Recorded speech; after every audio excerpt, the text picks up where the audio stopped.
میرے نبی نے کہا کاش میری ماں زندہ ہوتی تو تم دیکھتے میں اس کی کیسی خدمت کرتا. چونکہ ماں کو دیکھا ہے، ابا کو دیکھا نہیں، اور 6 سال کا زمانہ گزرا ہے. 6 دن کے بعد آنسو ختم ہو جاتے ہیں، چاہے ماں مرے چاہے باپ مرے. ہفتے بعد کبھی کبھی رونا آتا ہے، 2 ہفتے بعد رونا بھی چاہو تو رونا ختم ہو جاتا ہے. 6 برس کی عمر میں ابوا کے جنگل کالے پہاڑوں میں میرے نبی کی ماں کو اللہ نے اٹھایا، اور 57 سال کے بعد میرے نبی حج کے لیے نکلے مدینہ سے. 12,000 کا قافلہ چلتے چلتے چلتے ابوا میں کچھ 70,000 ہو چکا ہے، اور آپ اپنی اونٹنی پہ سفر پر ہیں، راستے پر ہیں. آگے ابوا کا چھوٹا سا گاؤں ہے جہاں سارے قافلے نے ٹھہرنا ہے. آپ نے اپنی اونٹنی کو یوں موڑ دیا پہاڑوں میں. قریب کے لوگوں کو پتہ ہے کہاں جا رہے ہیں، باقی تو سب نیا مجمع ہے. وہ کہہ رہے ہیں کہاں جا رہے ہیں، کہاں جا رہے ہیں. آپ اپنی اونٹنی کو اندر چلتے چلتے چلتے چلتے چلتے چلتے ایک جگہ اونٹنی کو بٹھایا. ایک پہاڑ ہے 70-80 فٹ اونچا، اس پہاڑ پر چڑھے. وہاں ایسے ہی چوکور سا میدان ہے، باقی سارے پہاڑ یوں ہیں. سن 2000 میں بھی اماں آمنہ کی قبر کی زیارت پہ گیا تھا. جو میں وہاں، میں تمہیں کیا بتا،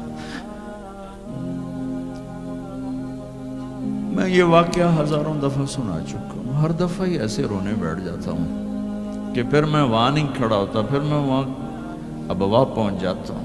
میں دیکھتا ہوں 6 سال کی عمر میں میرے نبی کو اللہ نے یہاں اتنا بڑا امتحان دیا کہ جنگل میں ماں کو موت دے دی. 25 سال کی عمر میں ماں مر گئی، اچانک مر گئی، کوئی بیماری نہیں، کچھ نہیں، جس کو آج ہم ہارٹ اٹیک کہتے ہیں، ہارٹ فیلئر کہتے ہیں. اتنا آخری جملہ کہا کل حی میت و کل جدید بال وقد ولدت طہرا. بولا نہیں جا رہا تھا تو بجھتے بجھتے بھڑکتی شمع نے کہا بیٹا ہر زندہ نے مرنا ہے، ہر جوانی نے ڈھلنا ہے. لگتا ہے تیری ماں کا آخر آ چکا ہے، لیکن میں نے ایک بچہ جنا ہے جو سارے عالم کو پاک کر دے گا. اور شمع خاموش ہوگی. کس طرح انہیں دفن کیا، میں وہاں کھڑا یہی سوچتا رہا کہ یہاں قبر بنائی کیسے ہوگی. تو پتھر ہیں، کوئی لوگ گزرے ہوں گے یا پتھر جوڑ کے. جب ایمن نوکرانی ساتھ ہیں، وہ ان کو لے کر نیچے اتری، اونٹنی کے قریب پہنچی تو آپ نے ہاتھ چھڑایا اور پھر بھاگے، پہاڑی پہ چڑھ گئے.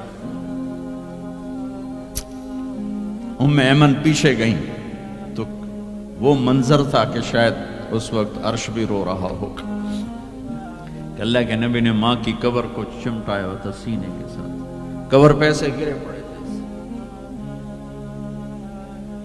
اور جب ایمن قریب آئیں تو وہ نوحہ کہہ رہے تھے کہ پتھر بھی پگھل رہے تھے کہ ماں جی آپ کو تو پتا تھا آپ کے سوا میرا کوئی نہ تھا، آپ مجھے چھوڑ کے کیوں چلی گئی، آپ مجھے چھوڑ کے کہاں چلی گئی.